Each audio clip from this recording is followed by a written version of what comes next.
Bem, amigo do Comente Bíblia, sejam muito bem-vindos. Hoje já é dia 6 de setembro. Amanhã, 7 de setembro, independência, né? Independência do Brasil. Queridos, eu gostaria de dar continuidade aqui ao texto do Sermão Escatológico do Senhor Jesus. Se você tem a Bíblia em ordem cronológica, você vai procurar a página 1113. E na Bíblia comum, normal, você vai procurar Mateus capítulo 24, que é o primeiro texto que estou abordando aqui.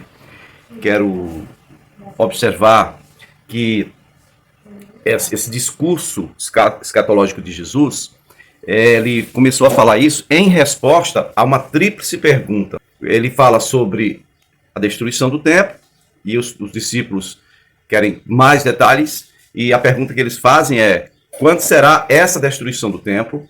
Segundo, sinais da vinda do Senhor. Terceiro, e do final de todas as coisas. São três perguntas em uma. E é necessário que você leia com atenção o texto, porque de momento em momento ele muda, sem dar aviso. É um discurso só, mas ele muda a resposta, vamos dizer assim, né? Ele muda de bloco para cada pergunta, uma resposta. Nós paramos no versículo 21. Eu queria também deixar claro para você, que nessa segunda parte aqui, do discurso do Senhor Jesus, é que ele não fala em arrebatamento. Aqui não, ele fala por alto, né, lá mais no final. Mas como a pergunta foi sobre a vinda do Senhor e o final de todas as coisas, lembre-se que ele está falando ainda para os pais da igreja. Todos são judeus, de cultura judaica, e para um judeu não existia a ideia de arrebatamento. Mesmo que Jesus tivesse falado alguma coisa nesse respeito, ou a esse respeito, iria ficar difícil de compreendermos, porque não existe nenhuma promessa no Antigo Testamento relacionada a arrebatamento para Israel. Não existe. Ou para a igreja, vamos dizer assim. No Velho Testamento tem alguma coisa sobre derramamento do Espírito. Mas a promessa do arrebatamento, isso é tudo no Novo Testamento, tá bom? E é para a igreja.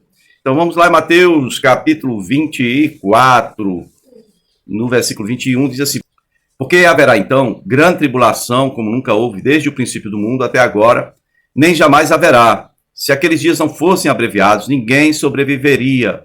Mas por causa dos eleitos, aqueles dias serão abreviados. Se então alguém lhes disser: vejam, aqui está o Cristo, ou ali está ele, não acreditem. Veja bem que ele está falando de algo que vai acontecer imediatamente antes da vinda do Senhor Jesus. Mas a vinda do Senhor Jesus aqui é a segunda fase. A primeira fase, para nós cristãos, é quando vai acontecer o arrebatamento. Somos nós que iremos subir. Ele não vai pisar na terra. Na segunda vinda, vai acontecer depois da grande tribulação, né? Ele fala que acontecerá uma grande tribulação, como jamais houve, jamais vai haver. E então, e aí ele fala: se alguém disser alguma coisa sobre ele estar aqui ou lá, não creia, porque não é assim. Também há outro ponto interessante. Versículo 22 diz que se aqueles dias não fossem abreviados, o tempo vai correr mais rápido, né? Diz que ninguém sobreviveria. Ou seja, a tribulação iria matar os sobreviventes na terra. Mas por causa dos eleitos, aqueles dias serão abreviados. Tá? Não está falando da intensidade das provações, que vai diminuir a intensidade das provações, nada disso. Não. O tempo vai ser abreviado para que aquilo passe mais rápido, né? E então, alguns vão sobreviver. Do contrário, ninguém sobreviveria. Olha o versículo 24. Mateus 24 diz: pois aparecerão falsos cristos e falsos profetas, que realizarão grandes sinais e maravilhas para, se possível, enganar até os eleitos. Veja que é recorrente isso. Ele está falando mais uma vez sobre o aparecimento de falsos cristos. Já uma ou duas vezes aí nesse discurso dele, ele citou isso, né? E no versículo 25, veja que eu vos avisei antecipadamente. Assim, se alguém lhes disser: ele está lá no deserto, não saiam, ou ali está ele dentro da casa, não acreditem, porque a vinda definitiva, a segunda fase, a vinda final, a vinda mesmo do Senhor, quando ele vem para reinar sobre todo o universo criado por Deus. Aí no versículo 27 diz: assim como o relâmpago sai do oriente e se mostra no ocidente, assim será a vinda do Filho do Homem. E onde houver um cadáver, ali se ajuntarão os abutres. Da ideia de que vai haver uma resistência, né? Vai haver uma oposição à vinda definitiva do Senhor para reinar. Porque é aquele negócio, se dá um osso para o cachorro, depois você quer pegar de volta, ele não solta de jeito nenhum. O governo desse mundo jaz no maligno. O mundo inteiro jaz no maligno. O governo desse mundo está aí. O próprio Satanás, ele chega ao ponto, ao nível de ousadia tal, que ele diz para o Senhor Jesus, né, no evento da tentação, olhe, se próximo me adora, que eu dou todas as riquezas desse mundo, porque a mim foi me dado. Né? Ele é mentiroso, é como quem diz que... É como quem faz uma brincadeirinha, que você furta, você rouba, mas diz, não, me deram. Né? E como é que ele fez isso? Bom, ele fez isso com a astúcia dele. Ele viu que o Senhor tinha dado, o Senhor Deus, Yahvé, nosso Deus, tinha dado autoridade, domínio, governo ao ser humano para governar sobre toda a criação dele. Então ele trouxe o pecado para dentro do relacionamento humano com Deus, e aí o homem dividido ou separado de Deus foi entregando, né, passo a passo, foi entregando todo esse domínio, essa influência, né, esse domínio, essa autoridade, foi entregando tudo para Satanás e se tornou realmente algo dominado, né, a coroa da criação de Deus dominada pelo mal. Então, veja bem, quando diz que assim como um relâmpago que sai do Oriente e se mostra no Ocidente, assim será a vinda do Filho de Deus, e no versículo 29 já vai explicar por que é um relâmpago que todo mundo vai ver, tanto faz estar no lado que o sol brilha, ou no lado que o sol não está brilhando, né, o lado da lua. Bom, é que nem o sol nem a lua, é claro, se o sol não vai dar só luz, tampouco a lua só reflete o que recebe do sol. Diz aí no versículo 29 que até as estrelas, né, cairão do céu e os poderes celestiais, ou celestes, serão abalados logo, imediatamente, depois da grande tribulação, tá? Naqueles dias. Vai acontecer isso, trevas. E no meio desse eclipse total, não é só de sol e lua, não é só eclipse solar nem lunar, mas é eclipse geral, criação, não vai haver luz. É como se o Senhor estivesse dizendo aqui assim, ó. Sabe aquela Gênesis capítulo 1? A terra era sem forma, está sem forma e vazia, e havia trevas sobre a face do abismo? Pois é. Parece que espiritualmente seria isso.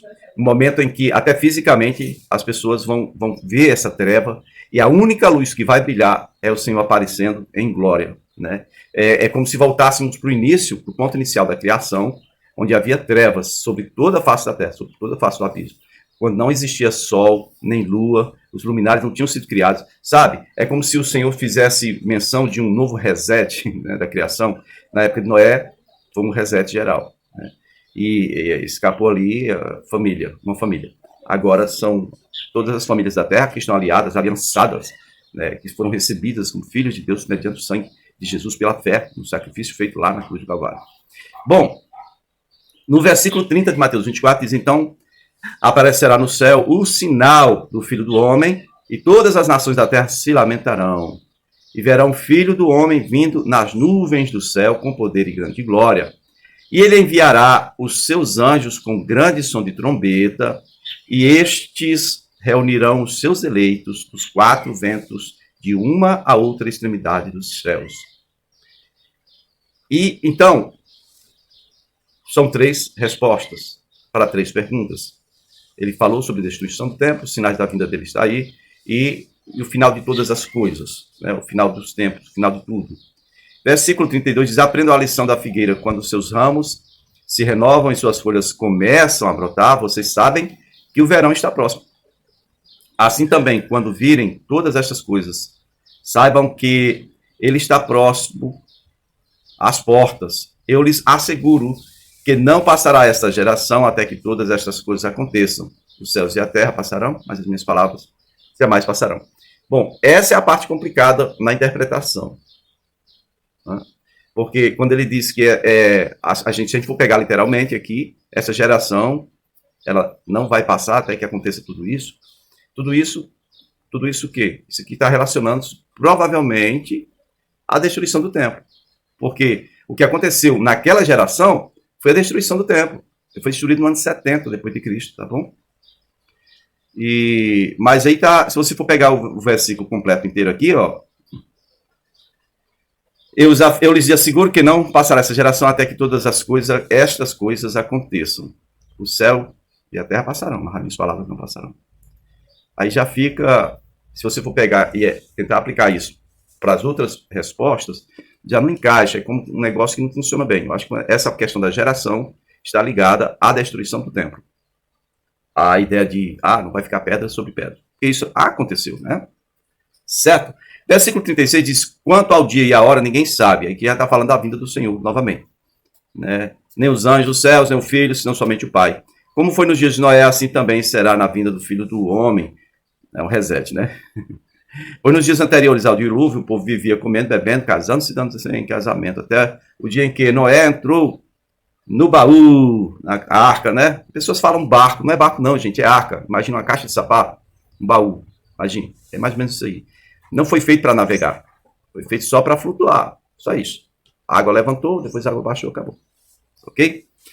E então, até o dia em que Noé entrou na arca, e eles nada perceberam, até que veio o dilúvio, e os levou a todos. Assim acontecerá na vinda do Filho do Homem. Né? Se você voltar lá atrás, quando eu falei sobre a oposição, no versículo 28, diz assim, onde houver um cadáver, se ajuntarão os abutres. Né? Bom, quantos cadáveres poderiam ser contados boiando? Ou nas profundezas das águas, né?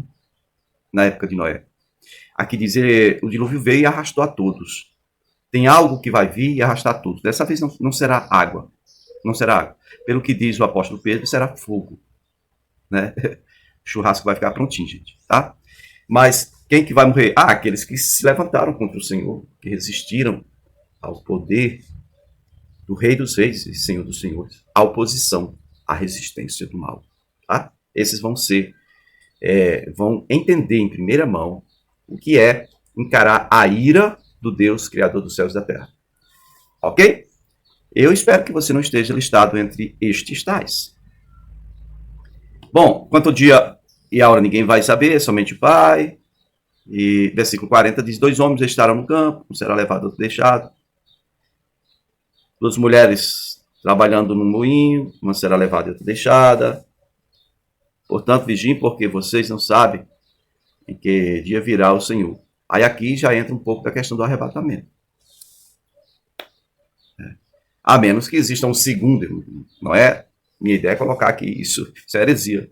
Mas algumas pessoas poderiam pegar aqui literalmente e juntar um texto com o outro e dizer, não, vai ter, depois do arrebatamento da igreja, na vinda imediata de Jesus, ele vai tirar alguns hebreus, alguns israelitas, né, os judeus, para poder destruir os outros. Não, arrebatamento é para a igreja. Para nós foi prometido os céus, para eles a terra. Desde a época antiga, que foi prometido para eles foi a terra prometida, a terra da promessa. Tá bom? Vamos lá então, versículo 43, ele diz assim, entendam isso, se o dono da casa soubesse a que hora da noite o ladrão viria, ele ficaria de guarda e não deixaria que a sua casa fosse arrombada. Assim, versículo 44 ali, assim vocês também precisam estar preparados, porque o Filho do Homem virá na hora que vocês menos esperam. Ok? Quem é de Deus se prepara para as bênçãos, para o refrigério. E quem não for, se prepare para encarar o juízo de Deus. As pessoas só falam no amor de Deus, como o Senhor nos amou. Ninguém tem um amor maior do que esse. Olha, por favor, aceite a Jesus. A Bíblia fala também, queridos, do juízo de Deus. Para quem é o juízo de Deus? É para aqueles que rejeitaram o amor de Deus. Você ainda pode aceitar o amor de Deus hoje. Mas se não quiser, tudo bem, é uma escolha sua.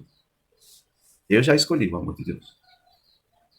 Verso 45, ele vai falar de outra coisa que não tem nada a ver com as respostas, né, que estão sendo dadas aqui. Vai dizer assim, quem é, pois, o servo fiel e sensato a quem seu senhor encarrega de sua casa para lhes dar alimento no tempo devido? Feliz o servo que seu senhor encontrar fazendo assim quando voltar. Garanto-lhes que ele o encarregará de todos os seus bens. Mas suponha que este servo seja mau e diga a si mesmo que meu senhor está demorando, então comece a bater em seus conservos e comer e beber com os beberrões. O senhor daquele servo virá no dia em que ele não espera e na hora que ele não sabe. Ele o punirá severamente e lhe dará um lugar com os hipócritas, onde haverá choro e ranger de dentes. Aqui termina o discurso escatológico de Jesus relacionado à vigilância, né? Aqui na parte final, em Mateus 24. No próximo vídeo a gente vai ver sobre esse mesmo relato, conforme escreveu Marcos e Lucas. Fiquem na paz do Senhor e até amanhã, se o Senhor nos permitir.